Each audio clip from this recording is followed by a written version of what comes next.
भूतियापुर गांव डर के साये में डूबा हुआ था। पेड़ों के बीच डरावनी बातें गूंजती रहती थीं। गांव वालों को सच्चाई पता थी। उनका गांव भूतिया था। गांव के किनारे एक पुराना हवेली खड़ा था। ये एक भूले हुए जमाने की निशानी थी। कोई भी इसके पास जाने की हिम्मत नहीं करता था।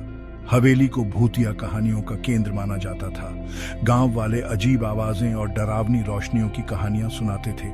कुछ लोग खिड़कियों में भूतिया आकृतियां देखने की बात करते थे। ये एक डर की जगह थी जिससे सब दूर रहते थे। ये एक ऐसी जगह थी जहां डर का राज था।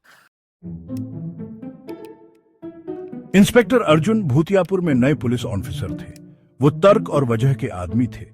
वो गांव वालों के अंधविश्वास का मजाक उड़ाते थे। उन्हें भूतों पर विश्वास नहीं था। अर्जुन ने गांव वालों की चेतावनियों को मजे से सुना। उन्होंने उनके डर को सिर्फ कहानियां मानकर खारिज कर दिया। उन्होंने उन्हें गलत साबित करने का फैसला किया। वो भूतिया हवेली में एक रात बिताएंगे। वो अकेले हवेली में घुसे। उनकी टॉर्च अंधेरे को चीरती हुई। उन्हें हवा में ठंडक महसूस हुई, लेकिन उन्होंने अनदेखा कर दिया। वो दिमाग के खेल से बहकावे में नहीं आएंगे। वो भूतिया हवेली के रहस्य को सुलझाने के लिए दृढ़ थे। हवेली शांत थी, एक अजीब सी खामोशी में डूबी हुई। जैसे जैसे अर्जुन अंदर गए, माहौल भारी होता गया। उन्हें फुसफुसाहटें सुनाई देने लगीं, धीमी और अस्पष्ट। उन्होंने अपनी टॉर्च कोनों में डाली, लेकिन उन्हें कुछ नहीं मिला। वो मुख्य हॉल में पहुंचे। अचानक बाहर हवा चली।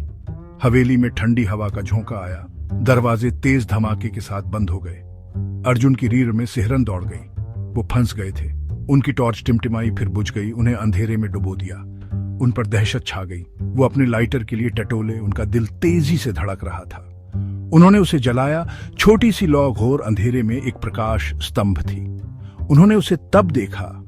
हॉल के अंत में एक आकृति खड़ी थी। ये लंबी और दुबली थी। इसकी आंखें अंधेरे में चमक रही थीं। अर्जुन का दिल जोर से धड़क रहा था। वो आकृति को घूर रहे थे। उनकी सांस अटक रही थी। आकृति उनकी तरफ सरक रही थी। उसकी निगाहें उन पर टिकी हुई थी। अर्जुन डगमगाते हुए पीछे हटे। उनका डर हर पल बढ़ रहा था। जितनी जल्दी ये दिखाई दी, उतनी ही जल्दी गायब हो गई। अर्जुन जमे हुए खड़े थे। उनका दिमाग घूम रहा था। उन्होंने इसे देखा था। उन्होंने भूत को देखा था। गांव वालों की चेतावनियां उनके कानों में गूंज रही थी। वो अब शक करने वाले नहीं थे। वो एक विश्वासी थे। अर्जुन सुबह होते ही हवेली से चले गए। उनके अनुभव ने उन्हें हमेशा के लिए बदल दिया था। गांव वालों ने उन्हें देखा। उनके चेहरे चिंता से भरे हुए थे। वे सच्चाई जानते थे।